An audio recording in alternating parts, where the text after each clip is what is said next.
दरवाजा लगाया। दरवाजा लगाने के बाद जो ताला था ना थोड़ा 3 बार ऐसे खींचा ले, उसी पे ही ध्यान रह गया। लोग ताला लगा के फिर ऐसे खींचते ना, बस वो नहीं खींचा तो उसी पे ध्यान अटक गया। तो देखो ये तो 3 प्रकार के सामान्य भाषा में बता रहा हूँ। अब देखो वेदों में क्या लिख रहे हैं, ग्रंथों में श्रोताओं के लक्षण क्या लिख रहे हैं, उसको जरूर सुनो कि श्रोता कैसा होना चाहिए। तो क्या लिख रहे हैं, प्रवराश्चातको हंसा सुपूर्णीना वयस्तथा। गौतम जी जब कथा कर रहे थे तो वहां सब श्रोता लेके श्रोता सबसे एक ही था, जो सुन रहा था, मनन कर रहा था, चिंतन कर रहा था, उसको ग्रहण कर रहा था। तो देखो 4 प्रकार के श्रोता बताए गए हैं कि तो किस प्रकार के श्रोता होने चाहिए। प्रवराश्चातको हंसा, पहले कोटि का श्रोता है चातक पक्षी की तरह।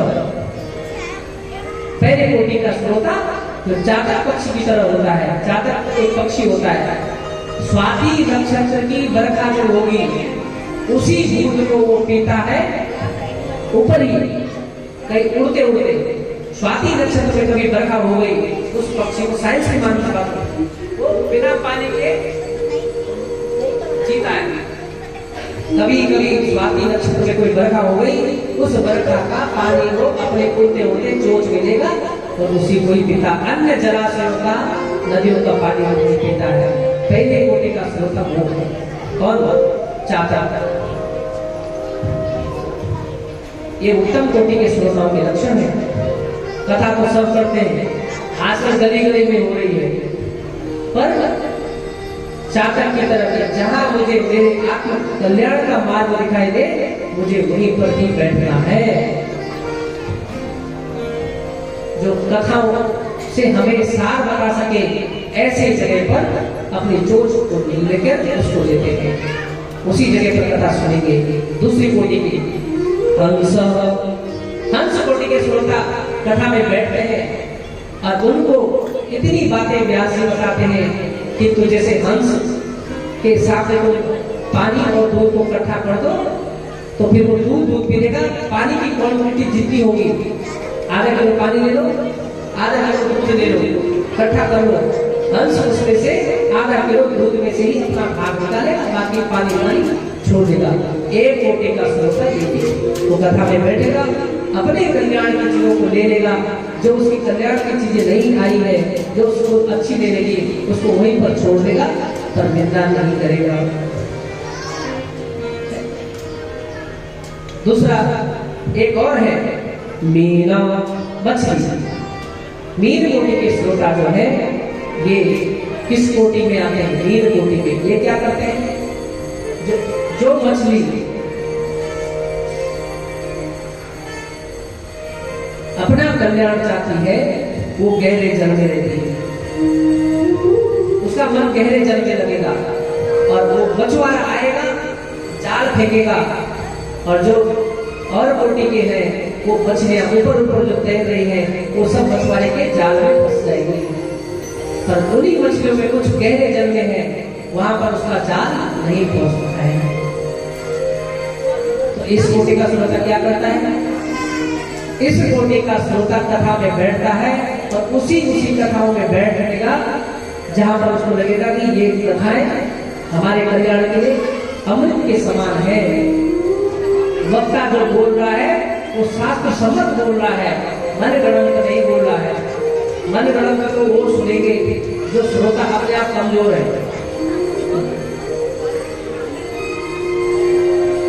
वृंदावन में जैसे कैसे कथा उत्तम कथा नहीं कर सकते। हाँ, वहाँ एक से एक बड़े विद्वान है। विद्वानों की सभा में वही व्यक्ति बोल पाएगा जिसने कुछ पढ़ा होगा, और उसके श्रोता भी फिर उतने गहरे होंगे कि आपने हर की बात बोली तो श्रोता इतने विद्वान होते हैं उन मछलियों की तरफ जिनको सब पता होता है। तो उत्तम कोटि के मछली के जैसे श्रोता तो उसी सरोवर में बैठना पसंद करते हैं, तैरना पसंद करते हैं, जहाँ उनकी कल्याण की बातें हो रही हो, संसार की बातें हो रही हो, तो वहां वो ठहरने नहीं। ठहरने वाले जो ऊपर वाली मछलियां सब मारी जाती है। दूसरी बात, मछली वही जीवित रहती है क्या लिख रहे हैं? सुखी नीर जब नीर अगाधु, जो मछली गहरे जल में है वही सुखी है। दूसरी, जो मछली नाव के नीचे पहुंच जाए। मछुआरा क्या करता है, नाव से अपने जाल फेंकेगा, तो जो दूर दूर खड़ी है वो सारी मछलियां पकड़ी जाएंगी, और जिन मछलियों ने उस नाव के नीचे आ गई वो सब बच जाएंगी, उसको जाल कभी नहीं पकड़ेगा। ऐसे ही सुनो, हम सामान्य श्रोता जितने परमात्मा से दूर रहोगे, जितना हमारा ज्ञान कम होगा, उतनी ही ज्यादा परमात्मा की उसमें उस माया के जाल में फंस जाएगी। और जो हम आध्यात्मिक ज्ञान में और गहरे होते रहेंगे, खूब ज्ञानी बनो, ताकि श्रोता को सोचना पड़े कि मुझे इनके सामने बोलना क्या है, इतने ज्ञानी बनो। तो यदि हल्की मछली बनने की कोशिश करोगे तो माया जाल में फंस जाओगे, और यदि अच्छी तरह से श्रोता बनना है और माया जाल से बचना है तो प्रभु की सन्निकट बैठ जाओ, नाव के समीप आ जाओ। अरे परमात्मा की नाव है, भक्ति भजन हरे नाव है, दूर मत रहो और पास आ जाओ, तो जाने से बच जाओगे। तो तीसरी कोटि के जो श्रोता है वो नींद की तरह है, वो क्या करते हैं, गहरे जल में रहते हैं, जहाँ उनके कल्याण की बातें हो और जिसको समझ सके कि ये बहुत अच्छी बातें हैं, वो हल्के वक्ताओं के आगे नहीं बैठेंगे। और एक कोटि का श्रोता बता रहे हैं, प्रवराश्चातको हंस शुक्लो मीनादयस्तथा। और दूसरा है क्या, शुभो सुखदेव की तरह। इस कोटि का श्रोता भी होना जरूरी है। 4 कोटि के श्रोताओं में सुख जैसा, व्यास जी ने जो यहाँ से बोला, तो सुख का क्या करता है, श्रोता क्या करता है, तुरंत उस बात को याद कर लेता है।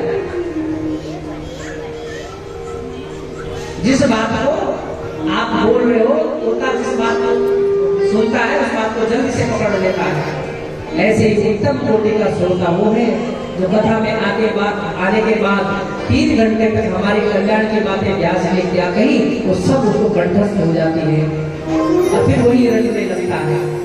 हमने तो सिखा दिया आपको कैसे बोलना है, हमने आपको सिखा दिया कि कैसे चलना है, हमने आपको सिखा दिया कि कैसे बैठना है, हमने आपको सिखा दिया कि क्या परिवर्तन करना है, और इसको यदि उतार दिया तो आप शुभ कोटि के श्रोता है। बोल भक्त वत्सल भगवान की जय।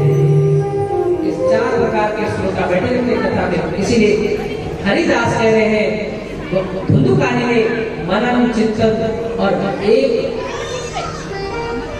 एक ही बुद्धि लगाकर पूरी कथा सुनी, पर तुम लोग सब विचलित रहे, किसी ने ढंग से कथा सुनी नहीं, इसे तुम्हारे लिए कोई विमान नहीं आए। तब इन सभी ग्रामवासियों ने कहा, हे गोकर्ण जी, अब हम दत्तचित्त होकर सुनना चाहते हैं, अब मनन कर इस कथा को सुनना चाहते हैं, हमें दोबारा हमारे लिए कथा की जाए, दोबारा हमारे लिए इस कथा को किया जाए। तब गोकर्ण ने समस्त ग्रामवासियों के लिए दोबारा इस कथा को किया, और पूरा ग्रामवासी वहां तक कि बोले कि सामान्य मनुष्य के साथ जो वहां क्या थे, चांडा जोड़ी में जो वहां कुत्ते बिल्ली सब भगवान उन सब के लिए विमान आ गए। उस गांव के जितने भी थे, तद ग्राम में इसका जीवा, उस गांव में जितने भी जीव थे जिन्होंने उस कथा को सुना, वो सब परमात्मा की धाम को चले गए। बोल भक्त वत्सल भगवान की। आपको क्या लगता है, हम सुनते हैं वृंदावन में कई ऐसे भी बंदर हमने अपने जीवन काल में देखा है, वृंदावन में ऐसे बानरों को हमने देखा है। जब वहां पढ़ते थे, जब कथा होती थी, तो एक राम जी बाई भवन है वृंदावन में, वहां बहुत सत्संग होते हैं। वो बंदर पता नहीं कहां से आता था, कथा के टाइम में वो दरवाजे पे बैठ जाता था, कथा समाप्त हुई चले जाता था। एक जगह हमने क्या देखा, एक कुत्ता आता था और कुत्ता वहां 3 घंटे बैठता, 3 घंटे सुनने के बाद जैसे सब लोग जाने लगते स्वयं हो जाते, अब वो नहीं सुनते। इसीलिए सबका उद्धार किया गोकर्ण जी ने। बोल गोकर्ण जी महाराज की, श्रीमद् भागवत महापुराण की जय। उसके बाद धुंधुकारी का उद्धार भागवत ने किया, और तब इस कथा का विधान बता रहे, इस कथा को करने का विधान क्या है। तो यहाँ पर बताते हैं, जब इस कथा को करो तो इसका प्रचार प्रसार करो, ताकि करने वाले व्यक्तियों के साथ साथ सभी लोगों को इसका फल मिले। और सुनो भाग्यशाली लोगों, बठिंडा वासियों, कितना कहो आगे हैं आपके, जो समय समय पर आप ऐसे सत्कर्म कर रहे हैं। धन्य है वो हाथ जिन्होंने अपनी जेब से इस भगवान के घर को सजाने के लिए, भगवान को अपने आंगन में बुलाने के लिए ये व्यवस्थित हो सके, अपने धन निकाल कर दे दिया। अपने बच्चों के लिए तो रोज दाने, चॉकलेट, बिस्किट 10, 20, 50 रुपए की रोज खर्च लेते हैं। और तब हमारे हमारे ये खर्च हुआ, आज तेल भी लाना है, नमक भी लाना है, सब्जी लाना है। और जब भगवान की भक्ति यज्ञ होते हैं तब हम बोलते हमारा खर्चा होता है। अरे 10 रुपए तो 1 रुपए लगा दो, नहीं है तो वैसे आ जाओ सेवन करने के लिए। जब यज्ञ होते हैं हरीश जी के पास आ जाएगा, हरीश जी जेब थोड़ा ढीली चल रही है, बोलो हमें सेवा बता दो, क्या सेवा करनी है, कोई मान बनी होती है। और ऐसे जुड़े रहा करो, ये सत्संग आपके जीवन में होते रहने चाहिए। सब चीजों के लिए खर्च होता है। जब हम हॉस्पिटलों में जाते तो नब्ज लेकर ही डॉक्टर बोलता है 4 लाख जमा कर दो, पूछते भी नहीं, दे दिए 4 लाख। इसीलिए देखो, कुछ भी हमसे बन पाए अपने यज्ञ में सार्थी बना करो। इस यज्ञ सजाना सबका कर्म है। जिन्होंने सजाया वो भी बहुत अच्छे, जो उसको सजाने में योगदान नहीं कर सकते वो बैठो, तो उससे अपना कल्याण करो। ये सच्ची कथा है, ये ज्ञान कथा ऐसी बहती रहे। बोल भक्त वत्सल भगवान की। तो मैंने कथा का प्रसार देशे देशे विरताई, हर जगह इसका प्रचार प्रसार करो। तो कहाँ करना चाहिए इस कथा को? बोले तीर्थे वापी, तीर्थ में करो, वने वापी गृहे वा शरणम मतम, घर में भी कर सकते हो, घर के द्वार पर भी कर सकते हो। उससे ज्यादा पुण्य चाहते हो तो मंदिर में करो, मंदिर से अधिक पुण्य चाहते हो तो तीर्थों में करो, और तीर्थों से अधिक अनंत पुण्य चाहते हो तो निर्जल वन में करो, जंगलों में। और वक्ता कैसा होना चाहिए उसके लक्षण यहाँ बता रहे हैं। विरक्तो वैष्णवो विप्रो वेद शास्त्र विशुद्धिकृत, और दृष्टांत कुशलो धीरो वक्ता कार्यास्ति निष्प्रह। कहते हैं विरक्त हो, वैष्णव कुल में जन्म लिया हो, ब्राह्मण हो, और वेद शास्त्रों का ज्ञान हो, और दृष्टांत देने में कुशल हो, ऐसे वक्ता को चयन करना चाहिए। और कथा में पुण्य कर्म करने के लिए वर्णम पंचमी प्राणम, 5, 7 या 9 प्राणों का उसमें वर्णन करना चाहिए। और ये हर बार आप लोगों के भाग्य में देवभूमि से सभी ब्राह्मण पहुंचते हैं। और यदि भूखे रहकर कथा नहीं सुन सकते हो तो भोजन करके कथा करो, हल्का फुल्का भोजन लो। पर देखो कथा बढ़ती को, कथा करने वाले लोगों को ये अभिमान न हो हम करा रहे हैं, हमने किया है, हमने उन्हें को ऐसा नहीं होता। एक जीवन में कभी कोई अभिमान न डालना। कौन कराने वाला, कौन करने वाला? अरे भाग्य समझा करो कि परमात्मा तुम्हें पूछ रहा है। परमात्मा तुम्हें अपना समझता है। जैसे पिता को जिस बेटे पे भरोसा होता है उसने उसे बेटा है तुम्हारे पास 2-4 साल रुपए पूछेगा ना। जिस बेटे का विश्वास ही नहीं है, तो पिता के विमुख खड़ा होता है, उसको पिता पूछेगा नहीं पूछेगा। बोले इसको पूछ के क्या फायदा है, ये मुंह बना देगा। इसलिए देखो, जो लोग सहयोग कर रहे हैं सेवा से, धन से, आत्मयोग से, बल से, मन से, कि हाँ अच्छा है ये हो रहा है, हम भी तुम्हारे साथ ये धन से हो सके तो मन से हो सके। पर सुनो, तुम्हें पूछा जा रहा है, क्योंकि जैसे एक पिता अपने पुत्र को पूछता है जिसमें उसका बस चलता है, ऐसे कोई तुम्हें पूछता है, वो पूछ रहे भगवान आओ मिलकर इस यज्ञ को करें, और तुम सब लोग उसमें इकट्ठे होकर उस यज्ञ को कर देते हो अपनी इच्छा से, या भगवान को तुमसे करवाना चाहता है। फिर ये कर्तृत्व का अभिमान किस बात का कि मैं नहीं होता तो ये नहीं होगा, मैं नहीं करूंगा तो ये नहीं होगा।